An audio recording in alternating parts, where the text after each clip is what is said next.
नमस्कार, जय महाराष्ट्र. धर्मवीर युथ फाउंडेशनच्या लोणार शाखेच्या उद्घाटनाच्या निमित्ताने आज या ठिकाणी धर्मवीर फाउंडेशनच्या युथ कार्यालयाचं उद्घाटन या ठिकाणी केलेलं आहे. जवळपास बुलढाणा जिल्ह्यातल्या 13 तालुक्यांमध्ये युथ फाउंडेशनचं काम आम्ही पृथ्वीराज गायकवाडच्या माध्यमातून चालू केलेलं आहे. तरुणांना जोडणे, त्यांचे प्रश्न सोडवणे. धर्मवीर आमची शेतकरी संस्था सुद्धा याच्यामध्ये आहे. त्यामुळे त्या माध्यमातून शेतकऱ्यांना मार्गदर्शन करणे, शेतकऱ्यांचे प्रश्न सोडवणे आणि सर्व क्षेत्रामध्ये काम करणे, मुलीबाळींचं रक्षण करणे हा या संघटनेचा मूळ हेतू आहे.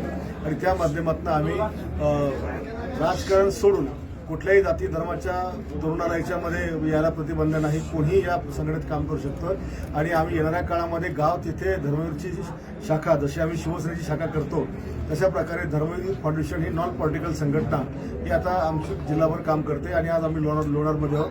येणाऱ्या काळात आम्ही ज्या नियुक्त्या या ठिकाणी केल्या त्यांना शुभेच्छा देण्यासोबतच मी अपेक्षा करेन की लवकरात लवकर प्रत्येक गावामध्ये धर्मवीरचे कमीत कमी 100 तरुण आणि प्रत्येक वार्डामध्ये किमान 50 तरुण हे तयार झाले पाहिजे, जेणेकरून आम्हाला जनतेचे प्रश्न सोडवताना या तरुणांच्या ताकदीच्या या फौजेचा उपयोग आम्हाला त्या ठिकाणी करता येईल.